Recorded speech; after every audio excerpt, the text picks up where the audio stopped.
exhaust hole Wow. where the vapor and everything will come out from. So this is something that you must have at home. Wow. Yeah, it's something you should have, right? Wow, that's very interesting. Yes, so it becomes your tools box at home. Wow. It helps you to organize your stuff. So it's truly about reduce, reuse, and recycle. Excellent. I think you should use those words. Well, it came from the States. That's what the model they used to use. Oh, okay. Reduce, reuse, recycle. Excellent. Yeah. Excellent. So with this, you're able to get your stuff organized, and it's transparent. Because it's transparent, you know what is in there. Yeah. You don't need to open and look before you look for it. You just look at it and it's there. Wow. So what I noticed here is, I mean, is there something in here? It looks like some animals moving around. But those are mudfish or catfish. Wow. Yeah, right there. So you are able to have a small pond behind your house and grow some fish. And the green is the what? This is algae. This is algae. Purely, these are algae. So the water quality, you need to change your water as often as possible. But what I try to simulate here is in cases where you don't have enough water resources, for how long are you going to be able to reserve or keep the water you have? So I've been trying this for like 4 weeks now, observing the water quality. Wow. And then, but you know, catfish comes up. They are not low-lying fish. They will come up to breathe and go back. So I don't have so much struggle here. But the best would have been keep the water as clean as possible. Yeah. And then, but I think if you don't have enough water in your community, this is fine. this is fine. And something like this size can hold how many?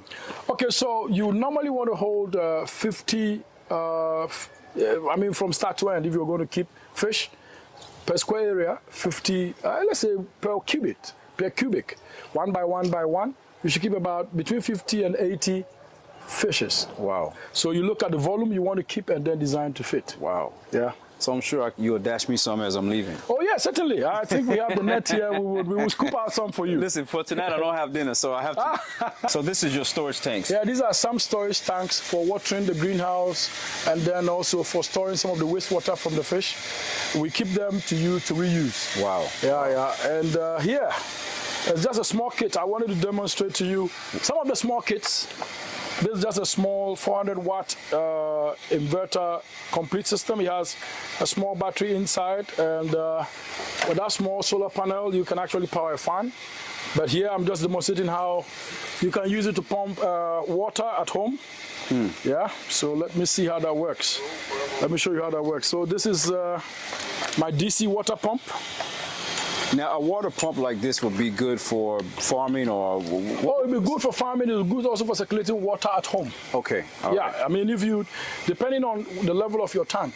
Okay. So, but I would normally recommend to do stuff by gravity. So if you want to put a tank in your community, just make it by gravity.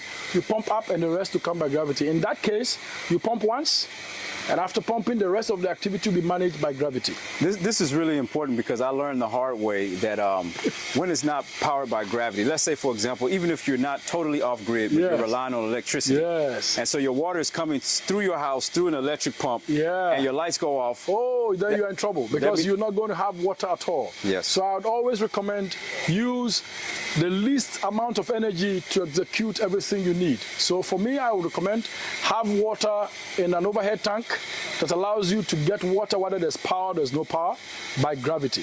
So if when we go to the front, you see another tank, which is about almost 10 meters high, which also brings water to the house. So it's one thing you should note.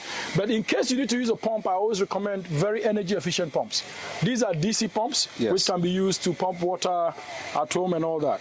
So I will just demonstrate, not too, right? And like I said, this is pumping water from our fish tank, and when you channel that water, you can channel it into the house to do stuff. And all of this is powered by this it's small powered solar... by this small solar system. Wow. And it can power it for as long as possible. Wow. Yeah, very small solar system. You don't need a very complex one to take care. Right, so also, like I told you, this small power kit can actually power a fan at home. So if you want to, have some ventilation at home, you can have this powered with solar.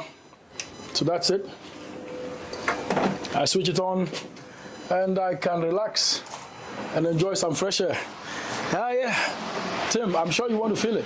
Yeah. Are you sure this is a fan? This is Tim? nice. Tim, are you sure you're feeling it? Because No, I'm not feeling they it may right think it's not true. It's true. No, if they want to be sure, let's see. Is that flying? Oh yeah, it's flying. Yeah, that means it's working. Huh? This is the crossover rag right here. The show. Yeah, it's true, Tim. Let's do it again. This is how we do it in Ghana, right?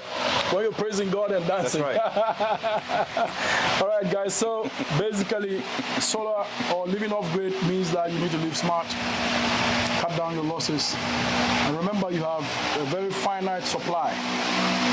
The battery will run out, power can run out. So because of that, I know my kids, because they know we are using certain things, their behavior changes. They always ask you, Daddy, are we on solar? Are we on solar? Because they want to be sure their behavior. And over time, their behavior has been that of conservation. They waste less. They make sure the least they have, they use it the most. So I think that if you are conservation conscious, living off grid will be easy for you.